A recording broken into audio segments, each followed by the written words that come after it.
to centre square, fires a pass. Almost an involuntary mark there to Wellingham. Turns around, goes long, side bottom. Anything the Saints can muster at one end, Collingwood doing better at the other.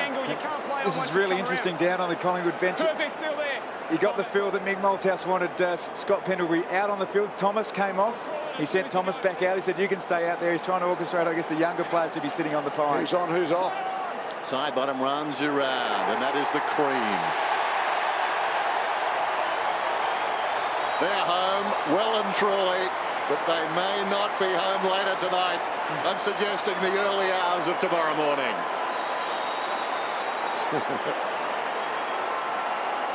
I thought Mick could have been a bit more expressive when he went down. What do you think? He could have celebrated for the crowd or something? What did you give the double-fisted pump to the... He actually came in through the race, so he didn't do the walk down.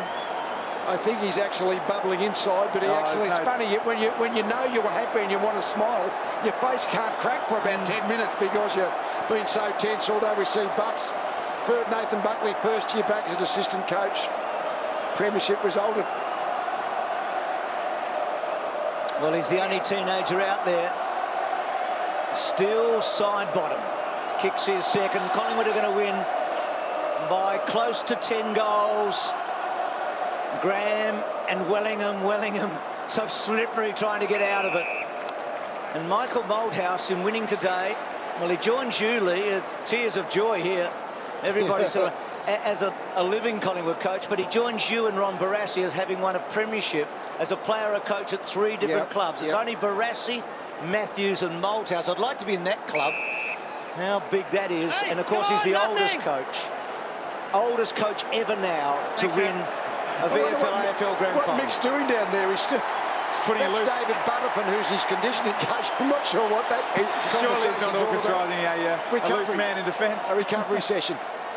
Hayes going nowhere, taken front on by Jolly. He might be planning for next year. He's still coaching, as we know, in front of with Buck sitting on his shoulder. Well, the draw was marginally better than last week than the result today. Hayes, at least they got a chance to fight on after last week.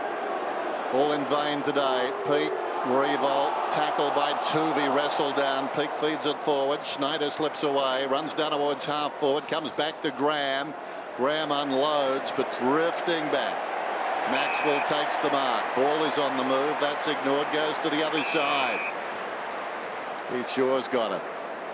They have played the game out to the very second. Nick Maxwell setting up the structures. Now they'll just milk the clock, get it to the crowd favourites, give them a cheer. That's all of them. Here we go. This is true. Ball to O'Brien. O'Brien still inside the defensive 50. Said earlier today that 8 of their premierships had been won after finishing on top. They finished on top this season. Strong mark is taken by McAvoy. Plays on to Gwilt. Wilt looks inside the forward 50, unloads with a long kick. Plenty of Magpies down there, off hands, taken in defence by Shaw, smothered off the boot. Revolt, hand passes to Jones. Across it comes to McWalter, hand passes to Hayes, and he misses. Gee, he kicked a point at the same end late last week, didn't he? But slightly different repercussions.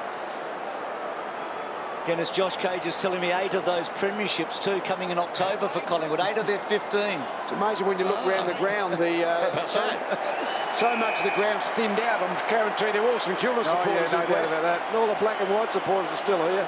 Before the game, the atmosphere was electric. It was the People's Grand Final. The fans got into the game, and the Collingwood fans in particular have absolutely lapped this up. So ball out wide. I said it last week, but you feel like a big club is just getting bigger by the moment, don't you? It'll be their 15th premiership, one shy of Carlton and Essendon. They're all legends now. Have a listen to that. What a peculiar position and a beautiful position Luke Ball has found himself in, having played for the Saints last year against Geelong. So Collingwood win by their greatest ever margin in a grand final. It doesn't get better than that.